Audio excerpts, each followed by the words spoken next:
क्या यूएफओ सच में होते हैं? अगर होते हैं, क्यों सभी देशों की सरकारें इस राज को आम लोगों से छुपाती है? अलास्का के ऊपर से उड़ते हुए जापान एयरलाइंस फ्लाइट के कप्तान ने जो देखा, उस पर यकीन करना शायद इतना आसान नहीं है। लेकिन जो कुछ भी राडार सिस्टम में रिकॉर्ड हुआ, उसे झूठलाया भी नहीं जा सकता।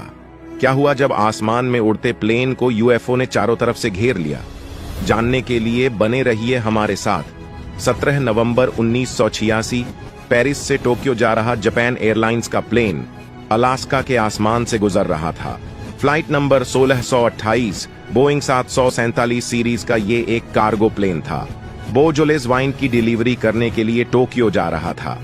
आसमान बिल्कुल साफ था और प्लेन ईस्टर्न अलास्का के रेक्याविक और एंकरेज शहरों के बीच में उड़ान भर रहा था। फ्लाइट के कप्तान केंजू तेराउची थे, जो जापान एयरलाइंस ज्वाइन करने से पहले एक फाइटर पायलट भी रह चुके थे।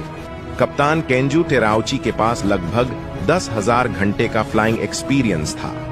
फ्लाइट में उस दिन उनका साथ को पायलट तकानोरी तामफूजी और फ्लाइट इंजीनियर योशियो त्सुकुबा दे रहे थे। कुल मिलाकर प्लेन में उस दिन 3 क्रू मेंबर्स सवार थे। शाम के लगभग 5:15 बजे प्लेन जब 35,000 फीट की ऊंचाई पर उड़ रहा था, कप्तान तेराउची को प्लेन के लेफ्ट साइड में उड़ते हुए 2 अजीब से एयरक्राफ्ट नजर आते हैं, जो उनके प्लेन से लगभग 2000 फीट नीचे उड़ रहे थे। कप्तान को लगा कि ये शायद मिलिट्री एयरक्राफ्ट है। 3 से 4 मिनट तक अजीब से दिखने वाले वो दोनों एयरक्राफ्ट जापान एयरलाइंस फ्लाइट के लेफ्ट साइड में ही उड़ते रहे। लेकिन तभी अचानक बहुत ही तेजी से वो दोनों एयरक्राफ्ट ठीक एकदम प्लेन के सामने आकर उड़ने लगे। प्लेन के ठीक सामने महज 500 फीट की दूरी पर उड़ रहे दोनों एयरक्राफ्ट में से अजीब सी तरह की तेज रोशनी निकल रही थी, जिसकी गर्मी जापान एयरलाइंस के पायलट अपने प्लेन के कॉकपिट में भी महसूस कर रहे थे। दोनों एयरक्राफ्ट के पीछे से निकल रही तेज रोशनी के कारण जापान एयरलाइंस के पायलट्स को वो एयरक्राफ्ट ठीक से दिखाई नहीं दे रहे थे और वो समझ नहीं पा रहे थे कि उड़ते हुए ये अजीब से एयरक्राफ्ट क्या है।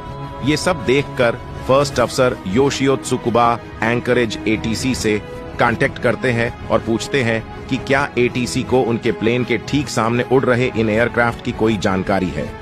ये सुनकर एटीसी कंट्रोलर कार्ल हेनली थोड़ा हैरान होते हैं और दोबारा से फर्स्ट अफसर योशियो त्सुकुबा से पूछते हैं कि आप क्या कह रहे हैं।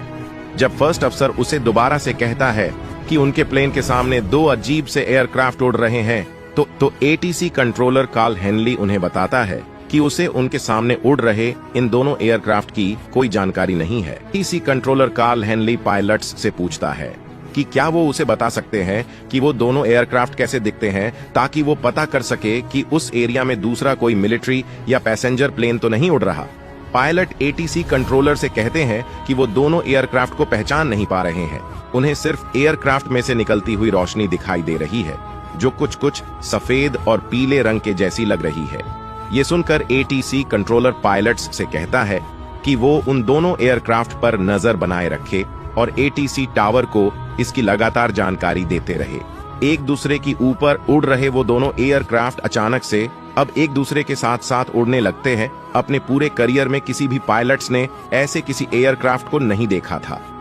हैरानी और परेशानी के साथ तीनों पायलट्स अपने सामने उड़ते हुए उन एयरक्राफ्ट पर नजर बनाए हुए थे कि तभी अचानक उनमें से एक एयरक्राफ्ट एक झटके के साथ आसमान के दूसरे कोने में जाकर गायब हो जाता है। वो एयरक्राफ्ट इतनी तेजी से उड़कर जाता है मानो एकदम से आसमान ने ही उसे निगल लिया हो। पायलट्स अभी अपनी आंखों पर यकीन करने की कोशिश कर ही रहे थे कि अचानक से दूसरा एयरक्राफ्ट भी उसी तेजी के साथ आसमान के दूसरे कोने में जाकर गायब हो जाता है। हैरानी के कारण तीनों पायलट्स के मुंह से कुछ भी नहीं निकल रहा था और वो बस एक दूसरे की तरफ देख रहे थे और मानो एक दूसरे से पूछ रहे थे कि क्या ये सब सच है या कोई सपना। पायलट्स अभी उन दोनों एयरक्राफ्ट के बारे में सोच ही रहे थे कि तभी कप्तान को एक तीसरी रोशनी दिखाई देती है, जो उनसे लगभग 14 किलोमीटर की दूरी पर उड़ रही थी। पायलट एटीसी टावर को उस तीसरे एयरक्राफ्ट के बारे में बताते हैं, लेकिन एटीसी कंट्रोलर पायलट से कहता है कि उसे एटीसी रडार पर अभी भी कोई दूसरा एयरक्राफ्ट दिखाई नहीं दे रहा है। कप्तान एटीसी कंट्रोलर को बताता है कि यह तीसरा एयरक्राफ्ट साइज में बहुत ही बड़ा है। जापान एयरलाइंस के पायलट को अब बहुत घबराहट होने लगी थी और वो किसी भी हालत में उस बड़े से यूएफओ से दूर जाना चाहते थे। इसलिए कप्तान ने एटीसी टावर से अपना रूट बदलने की इजाजत मांगी। कप्तान ने एटीसी कंट्रोलर से कहा कि वो हेडिंग 240 डायरेक्शन में मुड़ना चाहते हैं ताकि वो जल्दी से जल्दी इस यूएफओ से दूर जा सके। मौके की नजाकत को दिखाते हुए एटीसी कंट्रोलर ने तुरंत इसकी इजाजत दे दी। अपनी डायरेक्शन चेंज करने के बाद जापान एयरलाइन कप्तान प्लेन की हाइट घटाकर उसे 35,000 फीट से 33,000 फीट पर ले आए, लेकिन वो यूएफओ अभी भी उनका पीछा कर रहा था।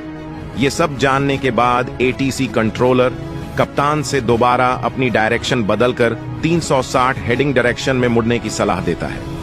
प्लेन की डायरेक्शन बदल जाने के बाद एटीसी कंट्रोलर कप्तान से पूछता है कि क्या वो यूएफओ अभी भी उनका पीछा कर रहा है। कप्तान प्लेन की विंडस्क्रीन से आसपास देखता है, लेकिन वो यूएफओ अब कहीं नजर नहीं आ रहा था।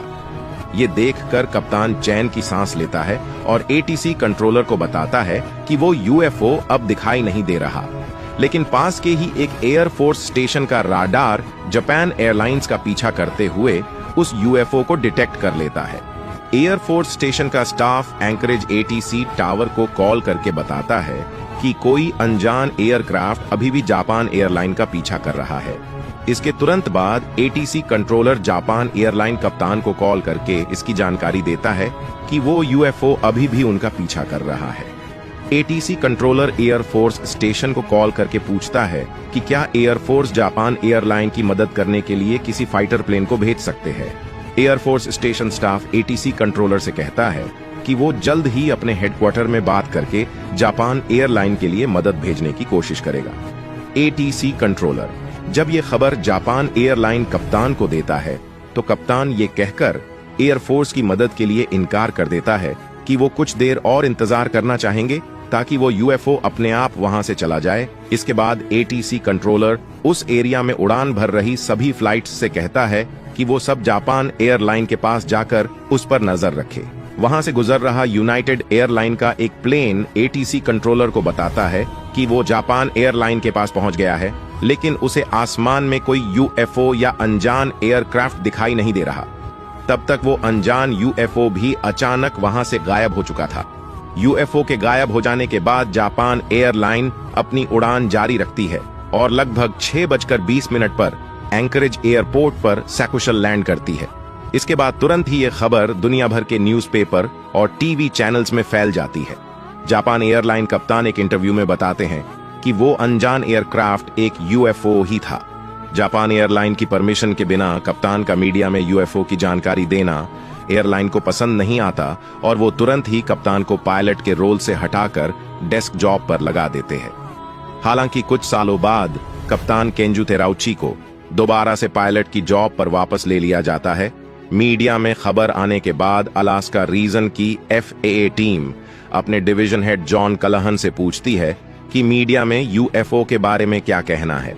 जॉन कलहन एफएए अलास्का से कहते हैं कि वो अभी मीडिया से इस बारे में कोई बात न करे। इसके बाद John Callaghan vice admiral Donald E को इस घटना की जानकारी देते हैं।